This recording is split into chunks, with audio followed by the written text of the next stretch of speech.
¿Qué tal? Muy buenas tardes con todas y todos. Agradecemos por la espera y damos inicio al segundo día de la Semana del Manga.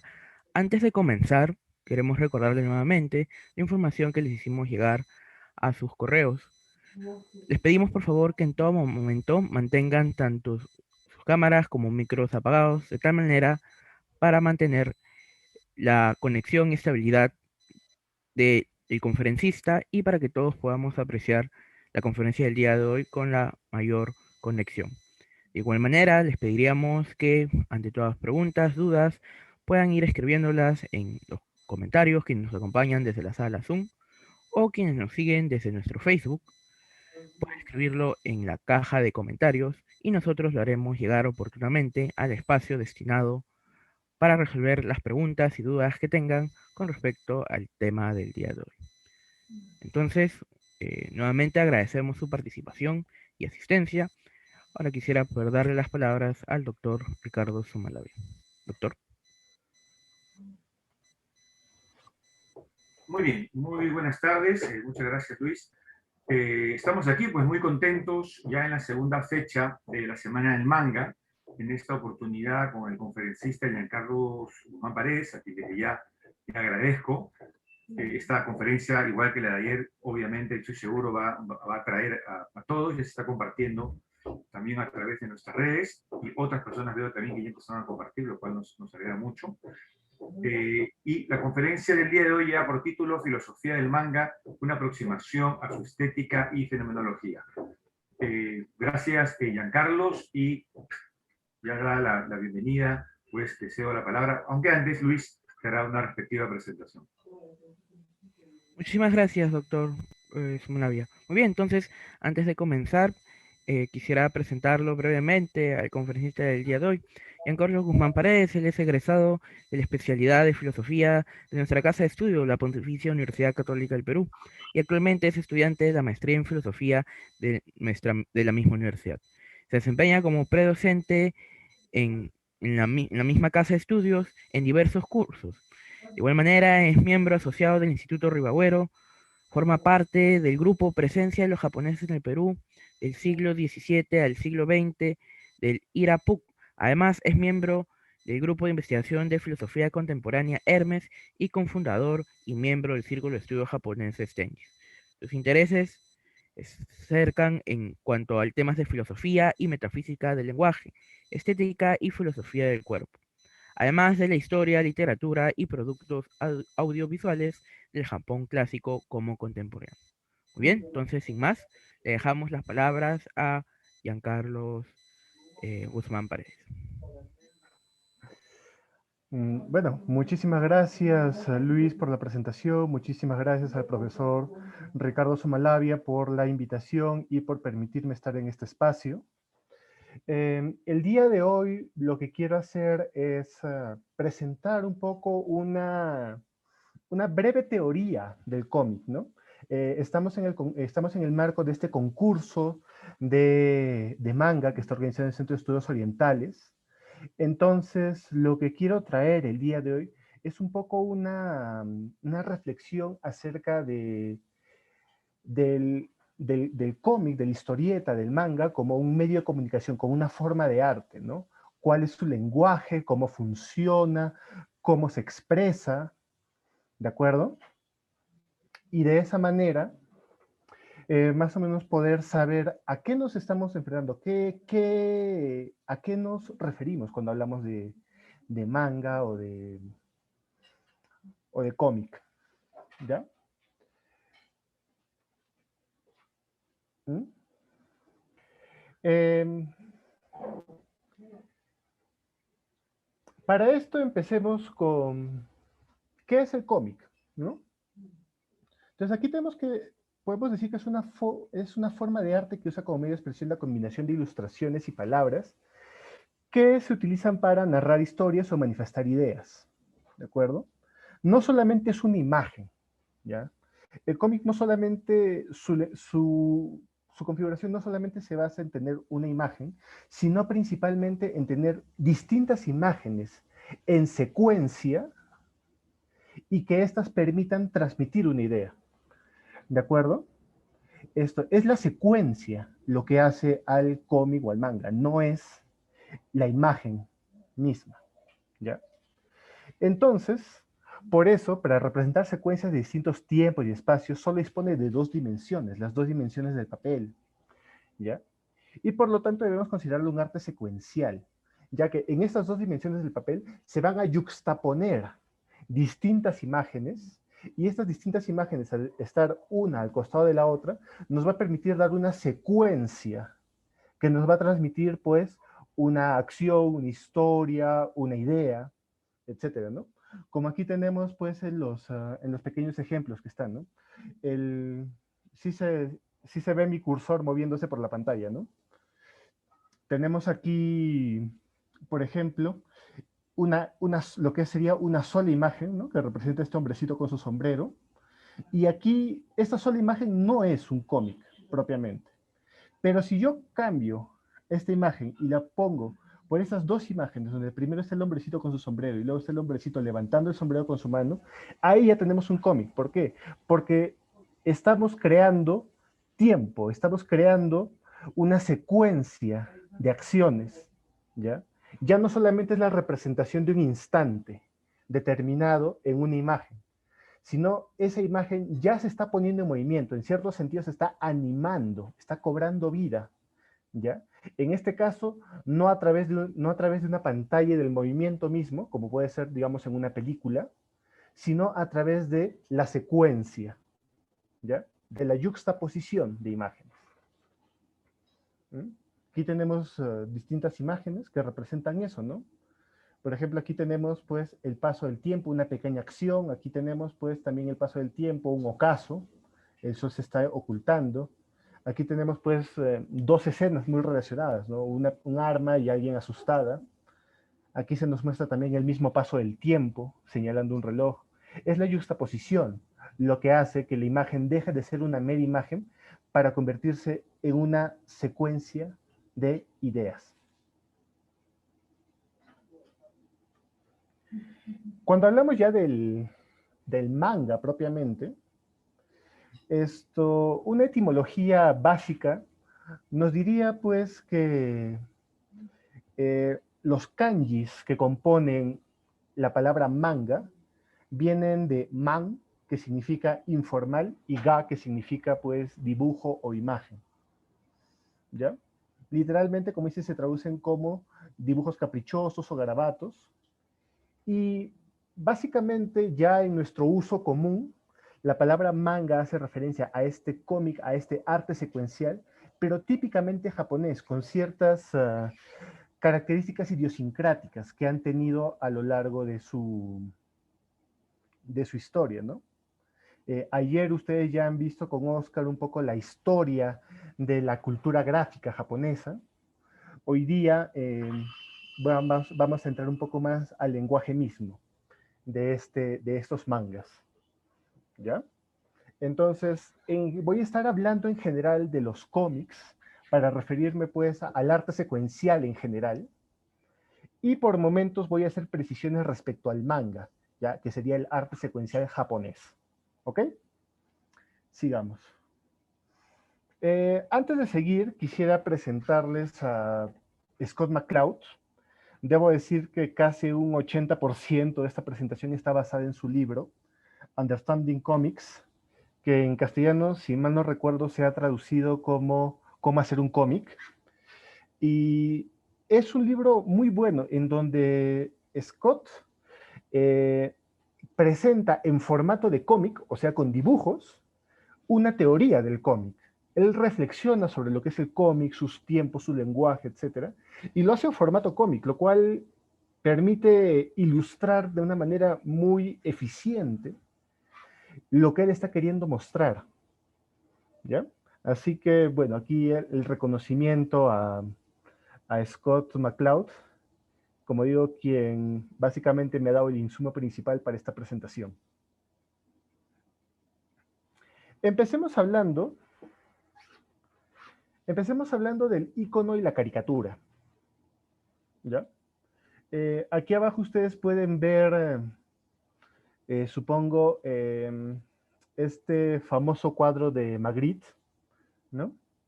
Que dice literalmente, esto no es una pipa, para hacernos reflexionar acerca del hecho de que lo que estamos viendo ante nosotros no es una pipa, sino, bueno, en ese caso era la pintura de una pipa, o en el caso nuestro, es la representación electrónica del dibujo de una pipa. Eso es lo que nosotros estamos viendo, ¿ya? Nosotros no estamos viendo un objeto como tal, estamos viendo pues una representación de ese objeto. Y sin embargo, nosotros solemos tener nosotros estamos tan habituados a los iconos, a los símbolos, a los dibujos, a las imágenes, que muchas veces pasamos por alto todo lo que es el tema del proceso de significación, de todo lo que constituye el significante en tanto significante, y muchas veces vemos de frente lo que podría ser el significado. Por eso cuando alguien te muestra este dibujo, tú dices, es una pipa, ¿verdad? Sin embargo, si lo piensas un poquito, te das cuenta de que no, pues es solamente la representación de una pipa, ya sea en una pintura, ya sea en un dibujo impreso en un papel, o ya sean píxeles coloreados en una pantalla como lo que están viendo en estos momentos ustedes. ¿Ya? La creación de iconos, de símbolos, ¿m?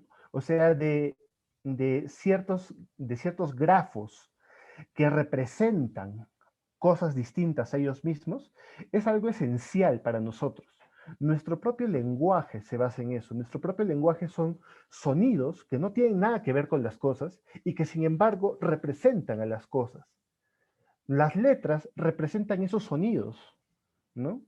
Y así podemos también ver ya formas más pictográficas, como podrían ser, digamos, los ideogramas, digamos, los kanji japoneses, que son letras que en algún momento fueron dibujos de ciertas ideas, ciertos conceptos, y poco a poco se fueron estilizando para representar, pues, con una letra, con una grafía, ese concepto original, y luego esos conceptos se pueden ir combinando para formar conceptos cada vez más complejos y más abstractos. ¿Mm? Este trabajo con los iconos, con los símbolos, es algo que hacemos pues desde los albores de la humanidad, es prácticamente lo que nos ha hecho humanos, ¿de acuerdo? Y algo interesante, algo que tenemos a lo que siempre tenemos que volver, es que estas representaciones no son exactamente lo que representan, son representaciones. ¿Mm? Sin embargo, el reconocer que son meras representaciones nos permite utilizarlas con una mayor versatilidad para poder mostrar muchas cosas, ¿ya? Eso nos decía, por ejemplo, Nietzsche en Sobre Verdad, Mentira en Sentido Extramoral. La cuestión no es negar que el lenguaje, que nuestras representaciones son artificios. Claro que son artificios, pero precisamente si no reconocemos que son artificios, nos quedamos esclavizados a esos artificios. Quedamos simplemente en la posición de utilizarlos como nos han enseñado que se utilizan. Y sin embargo, si reconocemos que son artificios, podemos empezar a usarlos de manera cada vez más creativas para representar cada vez más cosas. ¿Ok? Muy bien. Entonces, así aquí como el ejemplo de esto no es una pipa de Magritte, aquí MacLeod nos muestra pues otros ejemplos de símbolos, de imágenes que representan cosas y que sin embargo no son lo que representan. A mí particularmente me gusta esta imagen de acá, ¿no? Bienvenido al sorprendente y maravilloso mundo del icono. Y él dice, esta no es mi voz. Nosotros lo interpretamos como si fuera su voz. Prácticamente lo sentimos hablar, lo escuchamos hablar en nuestra cabeza y sin embargo solamente es tinta en un papel o píxeles en una pantalla, nada más. ¿Mm? Ahora ya, habiendo hablado un poco de lo que es el icono, hablemos un poco de la caricatura, ¿no? Por icono podemos referirnos en general a cualquier representación gráfica de algo, ya sea una letra o ya sea un dibujo, o incluso una fotografía es un icono, ¿no? Por ejemplo, la foto de su mejor amigo es un icono de su mejor amigo, no es el mismo amigo, ¿no? Es una representación del mismo, ¿ya? Ahora ya cuando hablamos un poco de caricaturas, podemos dando cuenta de que hay un cierto camino entre las representaciones más realistas, o sea, representaciones que rayan lo fotográfico, y representaciones que son cada vez más abstractas.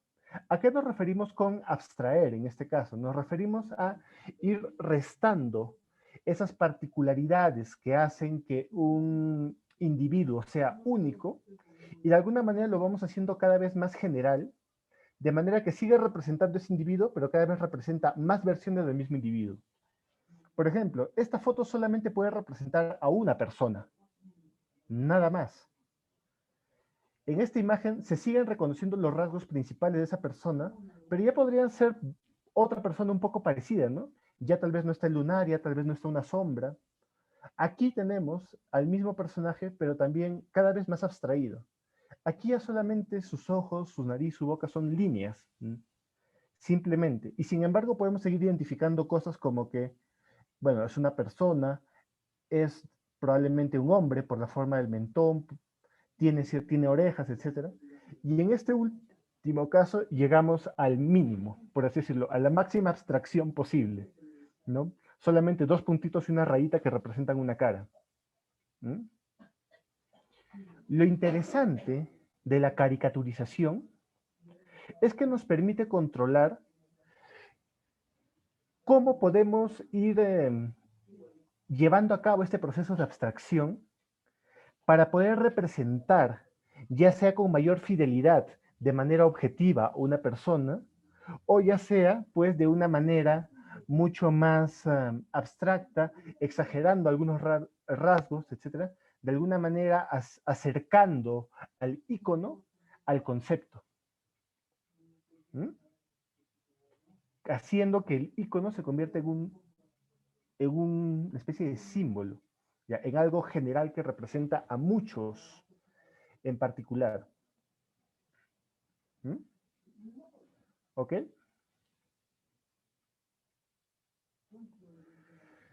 Como les comentaba hace un momento, Nietzsche decía que las palabras y los conceptos se forman abandonando paulatinamente los elementos singulares de cada ente para poder representar muchas realidades con un solo término, ¿no? Las caricaturas hacen un poco lo mismo, ¿no? Vamos abandonando aquellas características que son individualizadoras para irnos cada vez a nociones más generales, ¿de acuerdo? Estas representaciones son cada vez más abstractas. ¿Mm? Una de las teorías que nos da MacLeod en este punto es un poco hablar de lo que él llama el efecto máscara, ¿ya? Que es una de las cosas más interesantes que se nos presenta en este punto. Y es el hecho de que parte de un hecho de experiencia clarísimo que todos conocemos. Cuando ustedes ven a una persona a la cara, que ustedes ven claramente a una persona, ustedes tienen una representación totalmente detallada de los rasgos y facciones de esa persona, ¿ya? Esa persona se presenta pues como un objeto en el mundo totalmente determinado y totalmente particularizado. Sin embargo, ¿qué pasa cuando nosotros pensamos en nosotros mismos? Bueno, en este momento yo me estoy viendo la cámara aquí en la pantalla, ¿no? Pero bueno, ustedes están con la cámara apagada. Así que pueden hacer este ejercicio de sonreír, o poner cara triste o cara molesta. Pueden hacer ese ejercicio. Y se van a dar cuenta de que en realidad ustedes saben que están haciendo estos distintos gestos, pero ustedes no tienen una visión de esos gestos. En su mente ya no aparece pues una imagen detallada de quiénes son ustedes, etcétera, sino aparece pues un vago esquema de lo que se supone que está haciendo su cara, de lo que se supone que está haciendo sus músculos faciales, de lo que se supone que está haciendo su cuerpo. Ustedes pueden mover sus manos, sus brazos, sus piernas, sin necesidad de estarlos viendo y saben dónde están. ¿Mm? Pero también pasa que, por ejemplo, no sé, ustedes se pueden haber lastimado y no se dan cuenta de que se han lastimado hasta que se ven la herida. ¿Mm? ¿Por qué pasa eso? Porque nuestra percepción de nosotros mismos suele ser mucho más vaga que la que tenemos esto, de los otros entes, de los otros seres.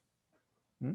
MacLeod postula que estas representaciones que tenemos de nosotros mismos son caricaturescas. ¿Mm? Son similares a caricaturas. ¿Ya?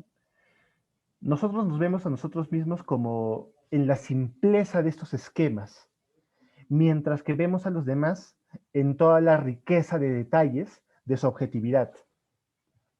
¿Mm? Y postula entonces MacLeod que esta sería la razón por la que las caricaturas nos permiten identificarnos rápidamente con los personajes. ¿Mm? Porque al no tener demasiados rasgos identitarios, nosotros podemos meternos fácilmente en la piel de ellos. ¿Mm? Nos dice MacLeod que los percibimos como a nosotros mismos. ¿Mm? Nosotros tenemos una capacidad que ya expresaba McLuhan, ¿no? Que es esta capacidad de extender nuestra identidad, de extender nuestro ser a otros objetos inanimados. ¿Mm? Por ejemplo, digámoslo así, cuando ustedes están jugando un videojuego, el mando de alguna manera se vuelve una extensión de sus manos. Cuando ustedes están cortando algo con una tijera, la tijera se vuelve una extensión de sus dedos. ¿Mm? Pero piensen un poco más, digamos, en la ropa que tienen puesta. ¿Qué pasa si viene alguien y les jala la ropa? Ustedes dicen, oye, no me jales la chompa, o le dicen, oye, no me jales. ¿Mm? Como si la chompa fuera parte de ti. Cuando tú estás manejando bicicleta y chocas con alguien, tú dices, tú dices, mi bicicleta chocó con este objeto, o tú dices, no, yo choqué con este objeto. ¿Mm? Nosotros extendemos nuestra identidad, nos apropiamos de las cosas y las hacemos parte nuestra.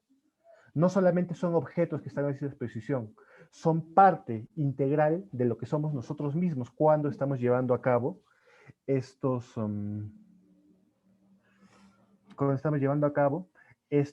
ejercicios. De la misma manera, cuando nosotros vemos un cómic, nosotros nos metemos en él. De alguna manera llenamos el espacio que está dejado para de alguna manera hacer nuestros a los personajes. ¿Sí? En este ejemplo es bastante interesante porque aquí MacLeod nos dice, pues tú me das vida al leer este libro y al rellenar esta forma mía tan icónica, tan caricaturesca, que yo sea carece de importancia. Como no es un objeto real, como no es una fotografía, no interesa, tú no te preguntas quién es, quién fue, cuál es su historia, tú simplemente le prestas atención. De hecho, eso es algo que el padre de la tradición de títeres japoneses, el bunraku, ya decía como una ventaja de los títeres frente a los actores de las personas, ¿no? Los títeres no son actores, no tienen una historia. Los títeres ya se muestran caricaturescos y al mostrarse caricaturescos tienen esta potencia de evocar emociones y formas de manera mucho más eficiente porque no tienen este estorbo de estarnos preguntando por la identidad real de ese objeto en cuestión. ¿Mm? Chikamatsu era quien decía esto, ¿no? Y es bastante interesante esa apreciación que él hacía allá en el siglo XVIII con los títeres. ¿Mm? En este caso, MacLeod también dice, pues, ¿mm? Esta es la teoría que él esboza, y a mí me hace bastante curioso que tenga relación con esa que nos daba Chikamatsu. ¿Mm? MacLeod nos dice que podemos llamar a esta identidad que nosotros extendemos hacia los demás objetos una suerte de identidad dilatada. Y lo interesante de esta identidad dilatada es que es dinámica. Nosotros, o sea, no es lo mismo que alguien, no sé, o sea, tire un polo al suelo que te tire a ti con el polo al suelo. O sea, es diferente. En el caso, el polo es un ente externo a ti, en el otro caso, el polo es parte tuya. ¿Mm? Hay algo dinámico. Nosotros estamos constantemente poniéndonos elementos y quitándonos elementos, dando nuestra identidad a objetos y quitándoselas. ¿Mm? Y entonces nos dice MacLeod, eso es algo que el cómic va a aprovechar. porque va a estar constantemente metiéndonos en un personaje, en otro personaje, en un objeto y en otro objeto, ¿ya? Pero además el efecto máscara obtiene una particularidad adicional, y es que puede permitirle al autor jugar con las líneas y las imágenes, ¿ya? Por ejemplo, en este caso, se nos presenta al personaje central, y este personaje central está en un esquema muy caricaturesco, ¿no? Es un dibujo muy sencillo, con líneas muy claras, tiene la mínimo de sombras, mientras que el paisaje es muy detallado. ¿Mm? Decíamos hace un momento que cuando nosotros vemos a los demás, vemos a lo otro, vemos al mundo objetivo, lo vemos en todos sus detalles. Cuando nosotros pensamos en nosotros mismos, nos pensamos como un mero esquema. Y él dice, un artista del cómic puede aprovechar esto para de alguna manera mostrarnos y meternos dentro de los personajes. Al ser el personaje caricaturesco, nosotros entramos en él y nos identificamos con él, y ese mundo exterior totalmente detallado nos parece un mundo externo al personaje y por lo tanto externo a nosotros mismos.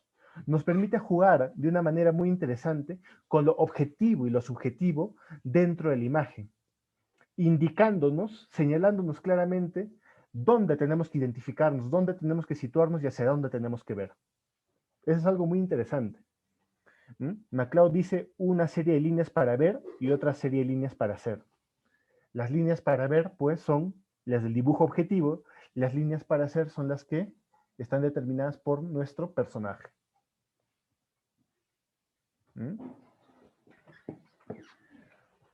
Ahora ya hablando del manga japonés en particular, nos dice el mismo MacLeod que en Japón el efecto máscara es casi un estilo nacional. Se juega mucho con esto, se juega mucho con estos elementos de mostrarnos algo objetivamente y algo subjetivamente. Incluso mientras leía esto, a mí se me vino un ejemplo de este manga que espero que varios reconozcan. Es el manga del lamentablemente fallecido Kentaro Miura. Lamentablemente falleció hace poco menos de un mes. El manga es Berserk. Y podemos ver aquí el personaje de Puck, ¿no? Este elfo que acompaña a Guts en sus aventuras. Y es interesante porque cuando Miura quiere representarnos a él tomando acciones de alguna manera, o sea, tomando acciones serias dentro de la historia, lo representa de estas maneras muy objetivas, con muchos detalles, muchas líneas. ¿Mm? Y sin embargo, cuando este personaje quiere hacer algo cómico, algo gracioso, y Miura quiere que nos identifiquemos con él, recurre a esta forma chibi, que es pues lo más caricaturesco que puede haber, ¿no? Hace poco también vi un par de capítulos de Las Guerreras Mágicas y me di cuenta de que se daba ese mismo efecto, ¿no?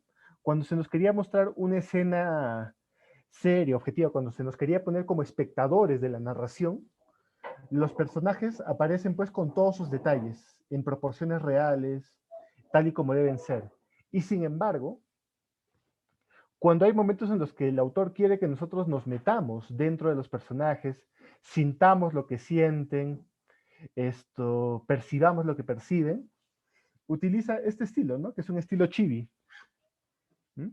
Que es pues una representación mucho más caricaturesca, con distintas proporciones, etc.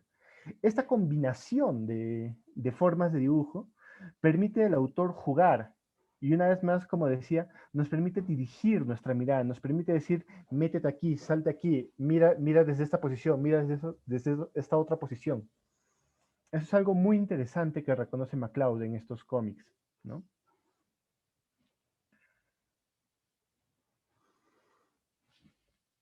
Entonces, eso respecto a lo que podríamos llamar el efecto máscara, ¿ok? Ahora hablemos un poco de el cerrado, ¿no? Nosotros en general no conocemos, no podemos ver la totalidad del mundo. Nosotros estamos de alguna manera limitados a ser un cuerpo en este lugar que capta el mundo a través de sus 5 sentidos. ¿De acuerdo? Solamente captamos el mundo de esta manera fragmentada. Yo ahora estoy viendo a la pantalla. Yo no sé lo que está ocurriendo más atrás. Yo no sé lo que está ocurriendo en mi habitación. Yo no sé lo que está ocurriendo en la calle. Yo solamente veo lo que está ahorita ante mis ojos. Incluso tengo un par de audífonos que me impiden escuchar cosas que pueden estar pasando más allá. Nuestros sentidos, de alguna manera, nos permiten conocer el mundo que tenemos alrededor, pero al mismo tiempo nos limitan. Sin embargo, nosotros no creemos solamente que el mundo se componga por aquello que nosotros visualizamos en el momento dado. Hume, en su empirismo radical, nos llevaba a dudas escépticas respecto a esto, ¿no? ¿Cómo sé que la pluma que yo guardo en el cajón sigue ahí cuando lo cierro? ¿Cómo sé que el momento en que yo cierro el cajón, la pluma no se va a otra dimensión? O pensándolo, digamos, en términos de Toy Story, que estoy seguro que todos la han visto. ¿Cómo sabes que tus juguetes no se ponen a jugar y cobran vida y hacen cosas cuando tú no los ves, pero se aseguran de volver exactamente a la misma posición cuando están ahí? ¿Tú cómo sabes? ¿No lo has visto? Este tipo de escepticismo es interesante porque es irrefutable. No hay forma racional de refutarlo. No hay forma racional de no pensar de que podíamos ser, pues, un cerebro en una batea lleno de electrodos al cual se le están suministrando información de los sentidos a través de impulsos eléctricos. No hay forma de salir de ese escepticismo. Sin embargo, nosotros no creemos en eso. Nosotros siempre estamos en la creencia primordial de que existe un mundo, de que existimos nosotros y que el mundo está ahí independientemente si lo vemos o no lo vemos. Y nuestro conocimiento de ese mundo se va enriqueciendo a través de secuencias de captación, secuencias de impresiones sensibles, secuencias de captaciones a través de nuestros sentidos de ese mundo. Por ejemplo, yo ahora estoy viendo la pantalla, veo mi escritorio, veo mis aparatos, volteo para allá y veo otra escena, miro para atrás y veo otra escena, y cuando vuelvo la cabeza aquí y veo solamente mi escritorio y los aparatos, yo sigo en mi mente confiando en que las cosas que vi al costado y atrás siguen estando ahí. No es que desaparezcan en el momento en que dejo de verlas. ¿Ya? ¿A qué se debe esto? Que el hecho de que yo ya las haya visto se completa en mi cabeza y me forma todo un horizonte de creencias respecto a qué cosa considero presente, actual, real, y que no. ¿De acuerdo? Nosotros solemos completar con nuestra mente la información que nos llega de manera fragmentada. A esto se le puede llamar cerrado, ¿no? Nosotros cerramos esas brechas de información que no están ahí. Por ejemplo, no sé, digamos, su madre saben que está de viaje en otra ciudad. De pronto, su madre aparece en su casa. ¿Qué cosa ustedes asumen? Ustedes no van a asumir que su madre simplemente apareció en el lugar. Ustedes asumen que ella ha hecho un trayecto y ha llevado un viaje. Eso es un cerrado natural, ¿ya? Que se basa en nuestras experiencias y en nuestro sentido común. Para complementar estas ideas, quería hablar un poco de una manera muy sencilla de fenomenología, ya que Husserl, el pensador que vemos aquí, él criticaba, por ejemplo, el hecho de que las ciencias tradicionales trataban de decirnos, pues, que la realidad, que el mundo en el que vivimos, por así decirlo, nosotros no, por así decirlo, por usar a Descartes como un ejemplo, ¿ya? Yo veo esta mesa, y sin embargo, esta mesa, Descartes dice, podría ser dudosa. Lo único que yo puedo saber con certeza de esta mesa no es lo que yo toco, lo que yo veo, lo que yo siento, sino son sus proporciones matemáticas, porque su color, su forma, etcétera, se desvanece si lo veo o no lo veo, se desvanece si es que esto cambia o no cambia, y sin embargo sus proporciones matemáticas serían eternas. Husserl, en cambio, va a decir que eso es un problema, porque el mundo en el que nosotros primordialmente vivimos es este mundo en el que estamos experimentando las cosas desde nuestro cuerpo y a través de nuestros sentidos. ¿Mm? Que estos mundos abstractos que nosotros construimos en las ciencias o en otros momentos, si bien son valiosos para comprender o para nutrirnos de mayores dimensiones en nuestra comprensión de la realidad, no deben alejarnos, no deben hacernos dudar, no deben hacernos poner en tela de juicio el mundo primordial en el que estamos, que es el mundo de la vida. Y este mundo de la vida no se nos da de manera, pues, completa y absoluta a nosotros. Este mundo de la vida se nos da de manera fragmentada, como ya decía, a través de nuestros sentidos. Nosotros, al ser cuerpos, estamos limitados a experimentar solamente aquello que aparece ante nuestros sentidos.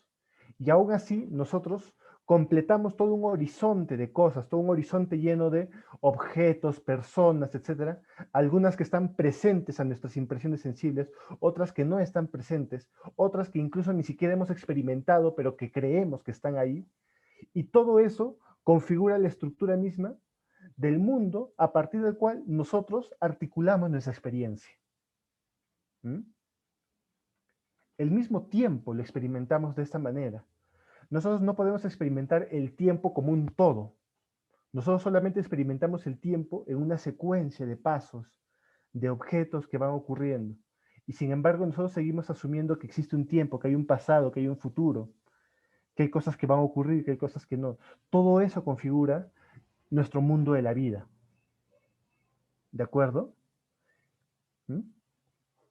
Esta aproximación al mundo a través de nuestra experiencia primordial, este afán de salir de una estructura, por así decirlo, racional puramente abstracta y tratar de reconectar nuestra reflexión con la experiencia misma, es lo que Husserl llamaba fenomenología, ¿no?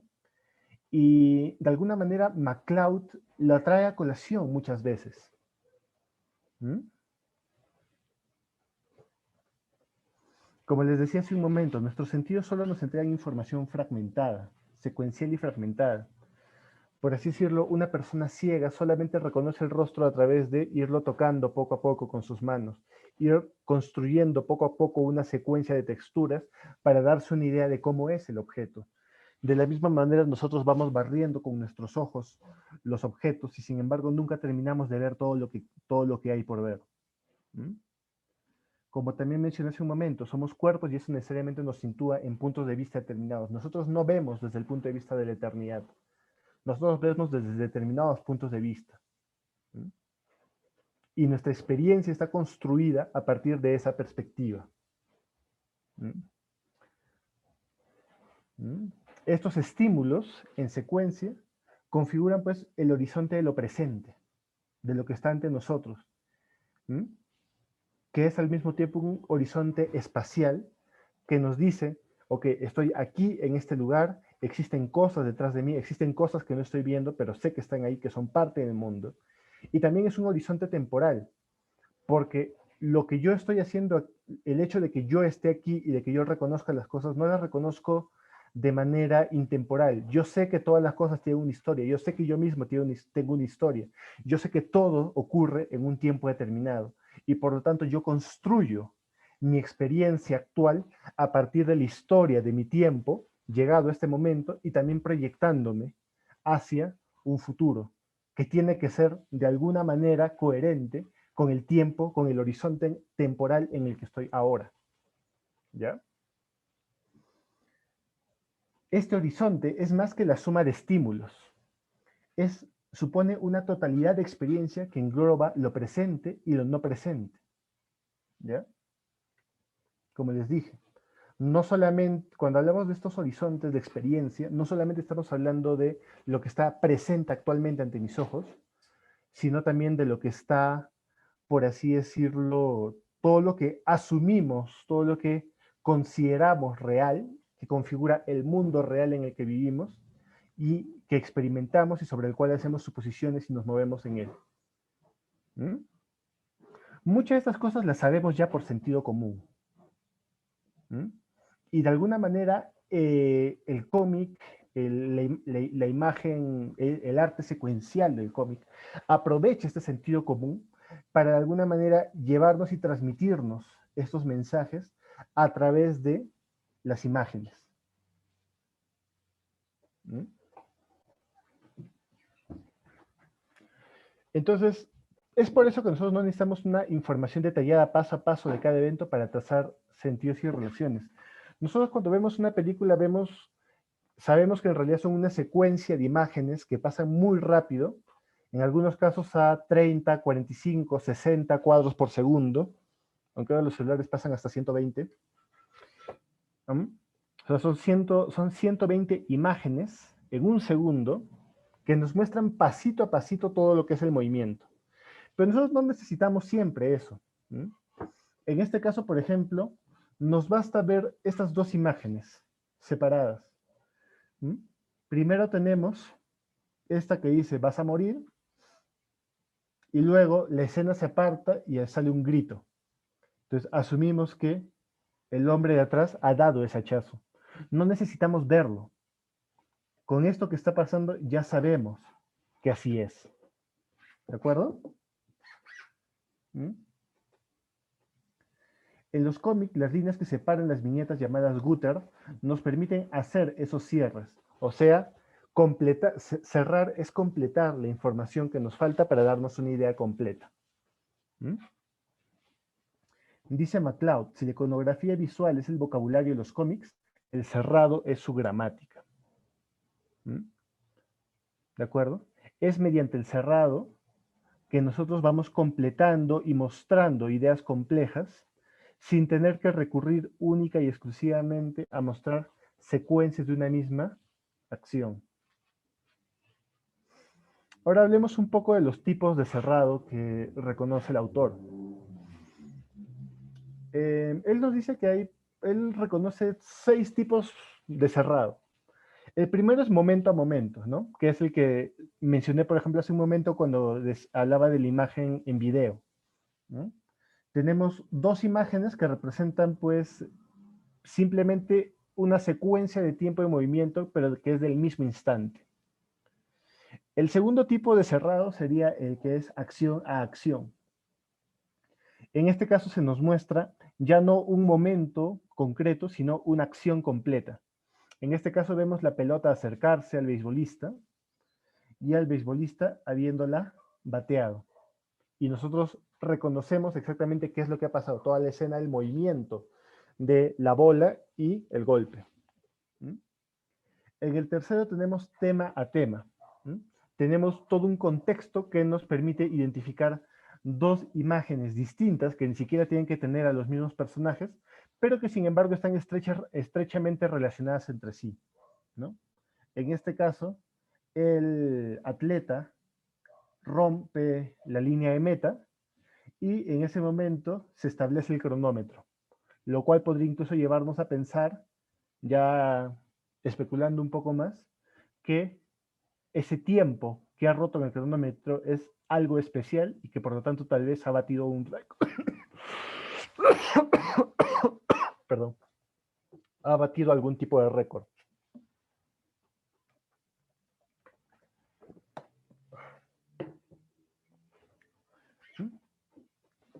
El cuarto tipo es el de escena a escena, ¿no? Y nos muestra un poco, pues, cambios de escenario, ¿no? Cambios de escenario, ya sea en el tiempo, ya sea en el espacio. Nos puede mostrar, por ejemplo, el mismo lugar como era ahora y como es mucho después, o nos puede mostrar lo que estaba ocurriendo en un lugar y luego lo que está mostrando en otro. ¿De acuerdo? El siguiente es el aspecto a aspecto. En un mismo escenario, en un mismo lugar, tenemos pues estos distintas, ¿cómo decirlo? Distintos aspectos de un mismo escenario, de un mismo lugar, que nos permiten ir pues acercándonos y conociendo mejor ese lugar en ese mismo instante, ¿ya? Si las secuencias 1, 2, 3, 4 de alguna manera representan el paso del tiempo, ¿m? El número 5 puede de alguna manera congelar el tiempo y mostrarnos el espacio, ¿ya? El número 6, el non sequitur, significa que no hay ninguna relación entre uno y otro, ¿no? Que simplemente son dos imágenes que están puestas una al lado del otro, pero que no se puede hallar directamente una relación entre ellas, ¿ya? Entonces, nos dice MacLeod que los cerrados representan todas las formas en las que se transmite la información. ¿Mm? El 1 es muy poco usado en cómic, ¿ya? Porque se requiere mucho espacio, muchas viñetas para representar acciones muy sencillas. Normalmente, en la mayoría de cómics y en la mayoría de tradiciones, los 2, 3 y 4 son los más usados, porque son los que nos permiten con mayor facilidad narrar historias, ¿ya? Porque nos permite mostrar las acciones en el paso del tiempo. ¿Mm?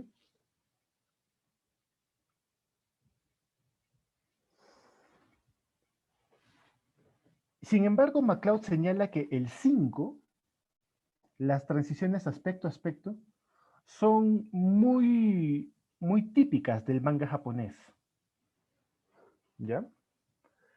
Ya que estas de alguna manera congelan el tiempo y nos permiten reparar en los distintos aspectos que hay en una determinada escena. ¿Mm?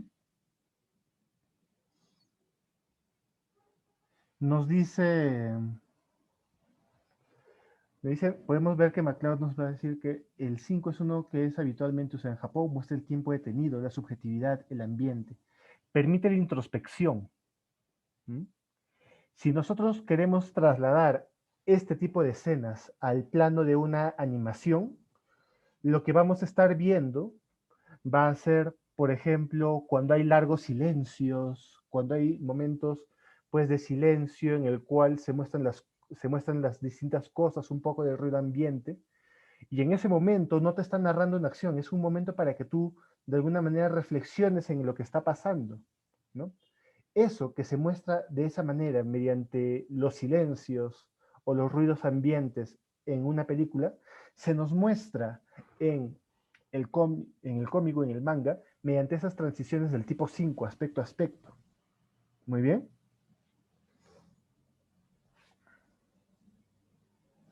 Y esto realmente es muy compatible con la tradición del arte japonés, que es el arte tradicional japonés, que es un arte principalmente basado pues en la contemplación y en la reflexión, ¿no?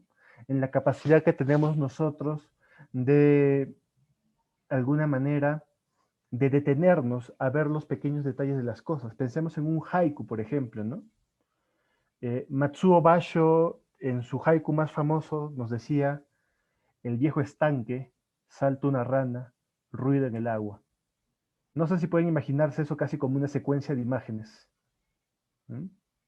En una escena, el viejo estanque; en el segundo, la rana saltando; y en el tercer lugar, las ondulaciones que hay en el agua, y tal vez un pequeño splash.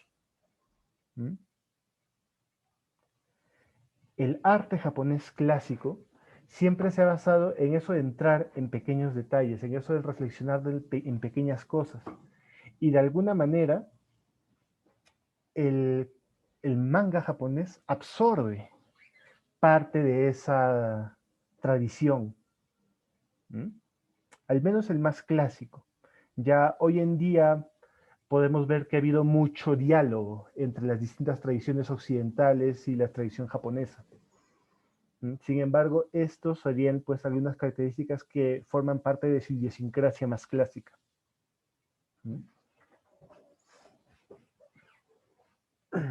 Que cambie la imagen. A ver, un momento, Ahí está. Ya. Esto. esta parte del texto sí la quise poner completa porque me pareció buenísima para entender un poco esta tradición japonesa.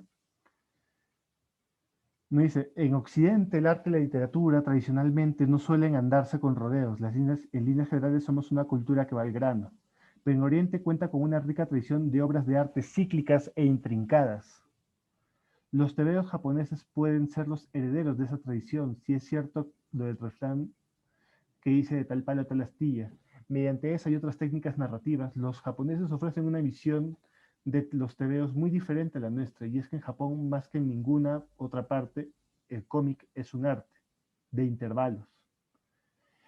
La creencia de que los elementos omitidos de una obra forman parte de esta, al igual que los elementos presentes, ha sido la especialidad de Oriente durante siglos, ¿no? Esto también me recuerda pues a otro autor, Roland Barthes, que en su libro El Imperio de los Signos nos explica un poco a Japón como esta tradición en la cual pues no se trata tanto así de buscar el meollo del asunto, de buscar el significado profundo que subyace toda la serie de máscaras que aparecen, sino más bien es un poco, es una tradición que trata de reparar en la superficie, de detenerse, de apreciar los detalles superficiales, sin que estos tengan necesariamente que encerrar un gran significado detrás. ¿Mm? Lo no presente, lo que no está ahí, ¿Mm? es tan importante como lo que está. Y lo que está no está ahí porque sea ultra significativo, sino porque nos provee una experiencia, un instante, un momento de gracia, de maravilla. Simplemente eso.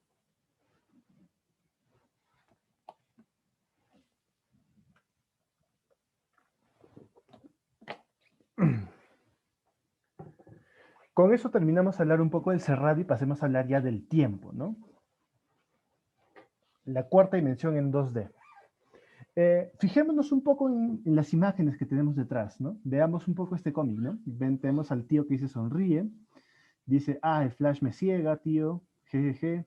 Henry hace el favor de dejar en paz esa máquina fotográfica. Oh, déjale, mami, se está divirtiendo mucho. Bueno, sí, tío, Henry empieza a seguir divirtiéndose, más vale que cerramos con llave la bodega. Jaque, ¿estás seguro de ese movimiento, Jet?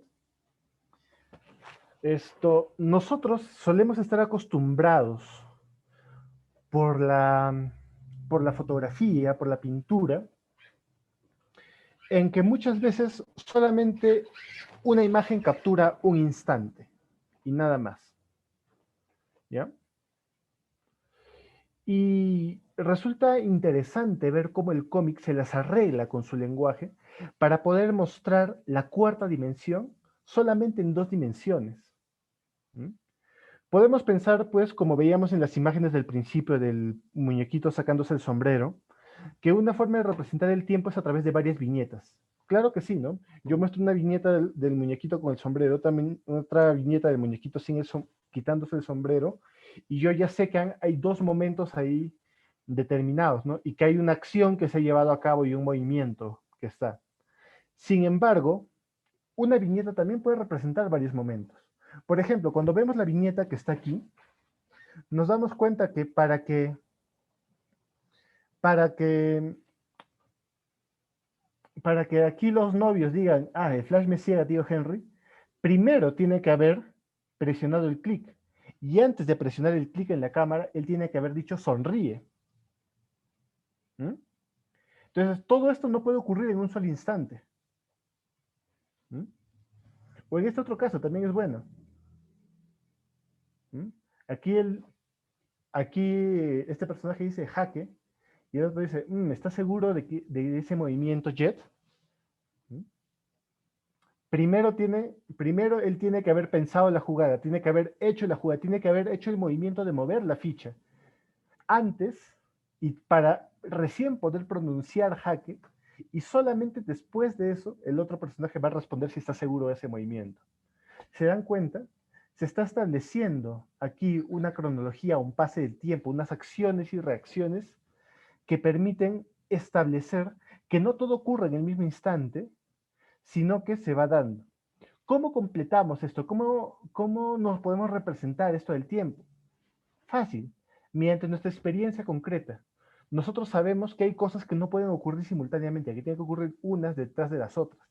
Sin ir muy lejos, el sonido que emitimos no ocurre de manera instantánea. ¿Mm? El sonido es secuencia, es una secuencia de sonidos.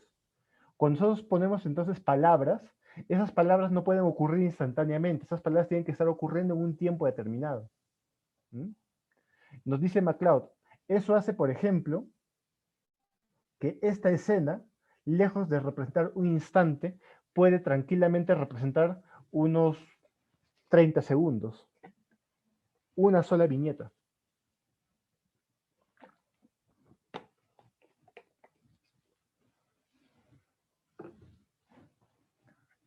¿Mm?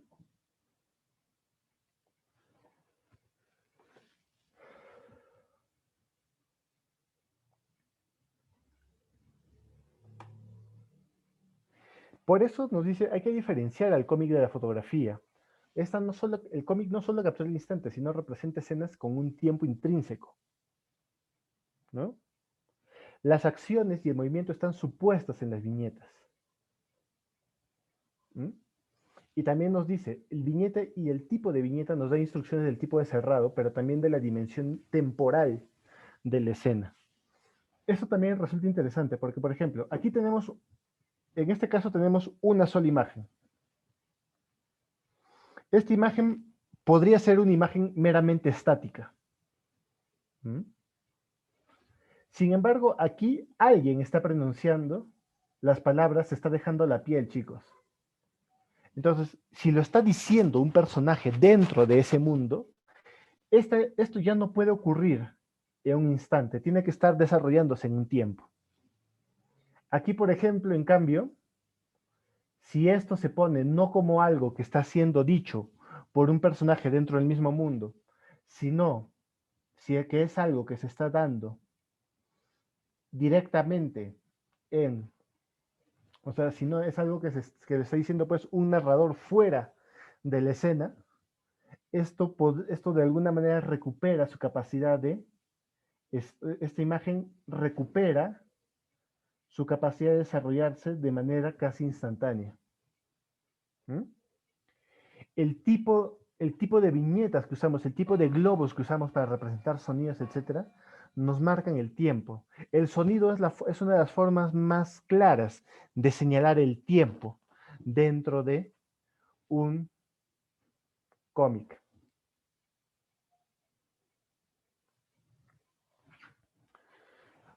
Ahora hablemos del movimiento. En una misma viñeta también es posible representar el movimiento mediante ciertos efectos de repetición o desenfoque fotográfico, ¿no? Por ejemplo, aquí estamos viendo, ¿no?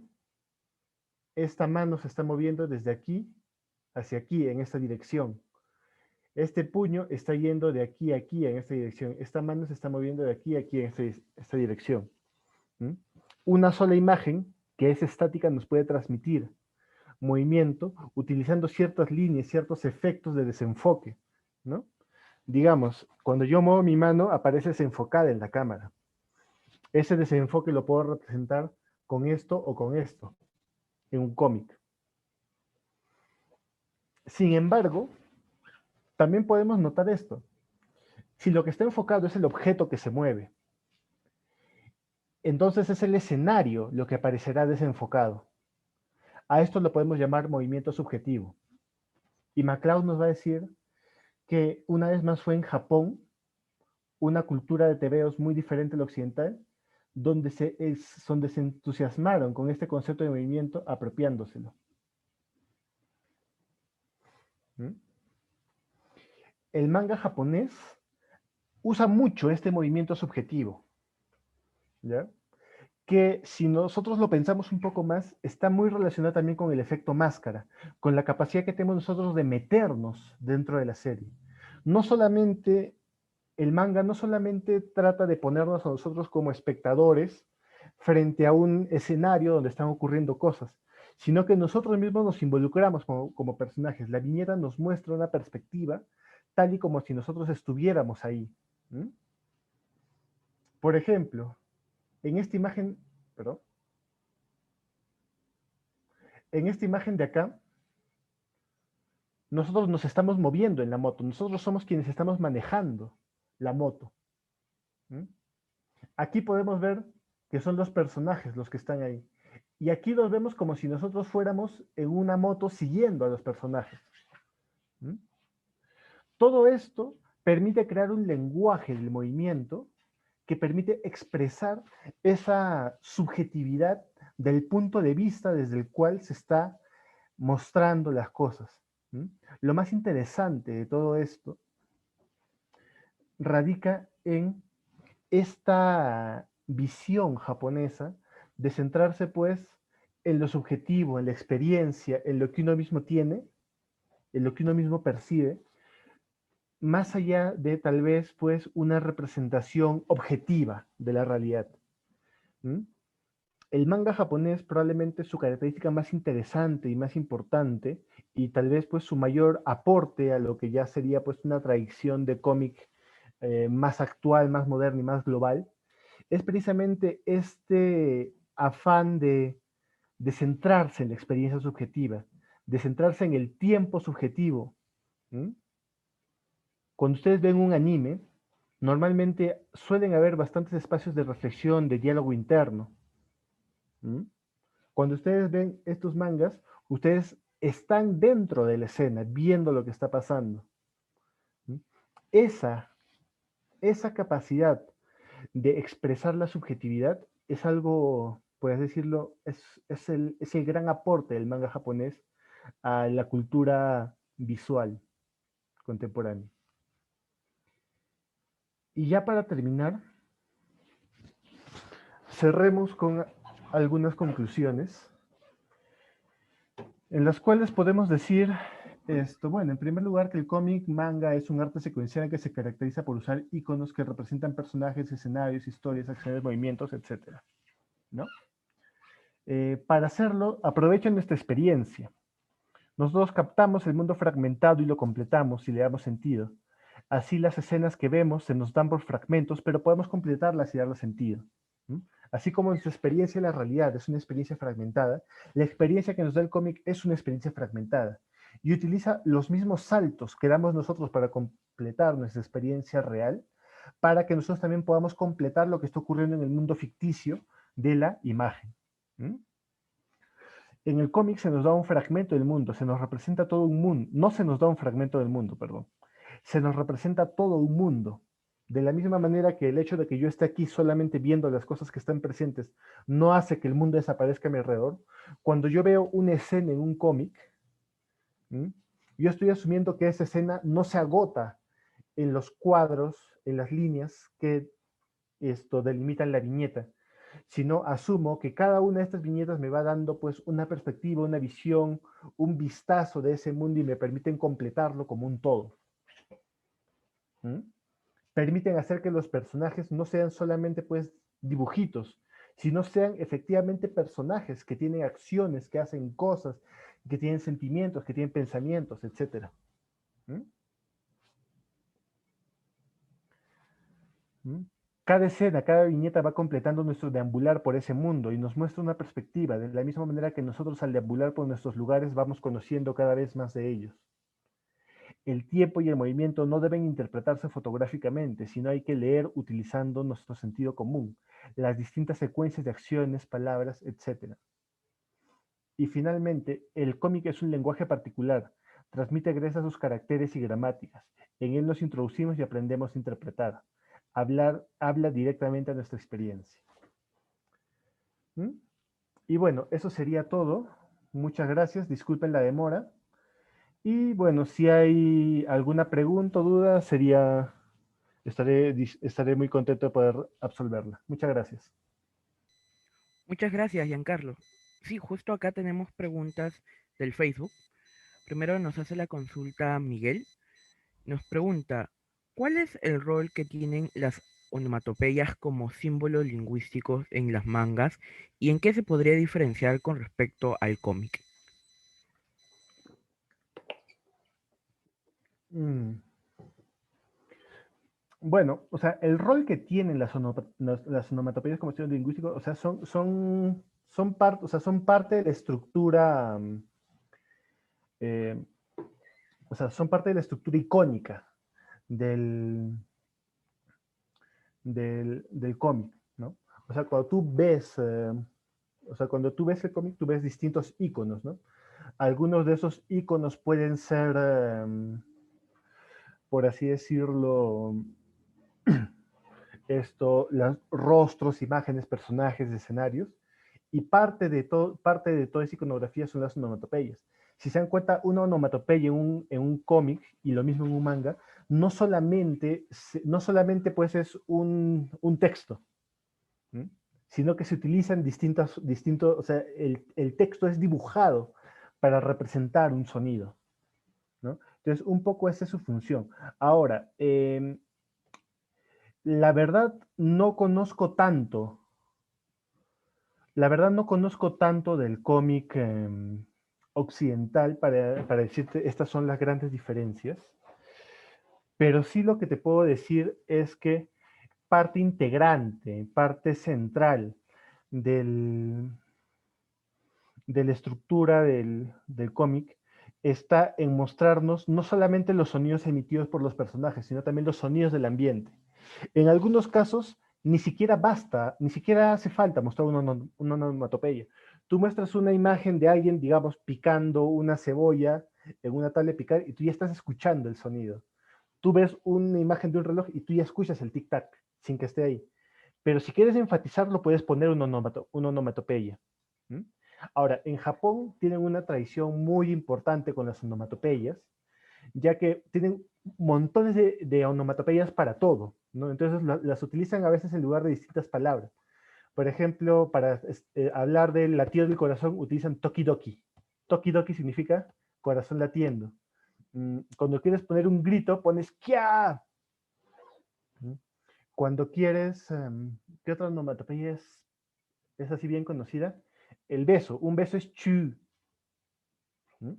Entonces, las distintas onomatopeyas te permiten pues completar la experiencia del mundo, ya no solamente de una manera narrada como en un libro, sino pues te meten en el ambiente, ¿no? Ya sabes cómo suenan las cosas. Las onomatopeyas en japonés especialmente, ya, o sea, son parte de su vocabulario. Todo el mundo sabe lo que significan, ¿no? Entonces permiten transmitir esos ambientes, esos escenarios de una manera mucho más eficiente. Espero haber podido responder hacia tu pregunta. Perfecto. Muy bien, entonces, y tenemos una última pregunta también del Facebook. Esta es de parte de Marisol. Marisol nos pregunta lo siguiente. Con respecto al proceso que se hace para leer un manga, normalmente los mangas en japonés tienen una lectura de derecha e izquierda.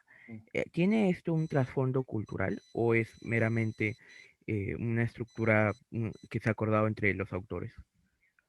Bueno, o sea, sí tiene o sea, el hecho de que los mangas se lean de derecha a izquierda tiene que ver básicamente con que la escritura japonesa clásica era de derecha a izquierda. O sea, la forma en la que los japoneses escribían antes de que los libros aparecieran en formato más occidental era escribir de derecha a izquierda, de arriba a abajo, ¿no?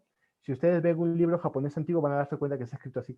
Entonces, de alguna manera, por seguir esa tradición, los japoneses están acostumbrados a leer de esa manera y los mangas empezaron a hacerse con ese formato, ¿no?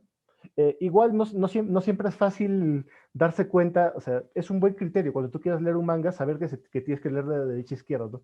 Al principio, las primeras veces que te acercas a un manga, esto cuesta trabajo. Incluso a mí, por ejemplo, cuando leo un cómic occidental, yo estoy mucho más acostumbrado al manga y empiezo a leerlo de derecha a izquierda y luego me doy cuenta de que así no funciona.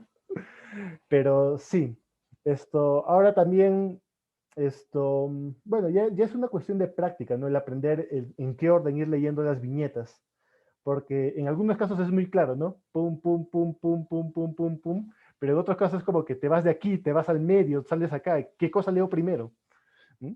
Y muchas veces esa ambigüedad respecto a qué leo primero, en qué orden está, también es parte del juego del autor para expresar las distintas emociones o distintas temporalidades. Así que es interesante también estar atento a eso. Ok, perfecto. Muchas gracias, Giancarlo. Muy bien, creo que hemos con esas preguntas culminado la sección de consultas. Entonces, antes de acabar, quisiera darle las palabras finales al doctor Ricardo Sumlavia. Bien, por mi parte, agradecer nuevamente a Giancarlo Guzmán por su conferencia. La verdad que es muy, muy interesante. He estado tomando nota de todo lo expuesto, también de su referencia bibliográfica de Scott McCloud, me parece también bastante interesante para esta aproximación y luego el enfoque que tú le has dado, por supuesto. Eh, entonces, continuamos el día de mañana, la sigue la Semana del Manga.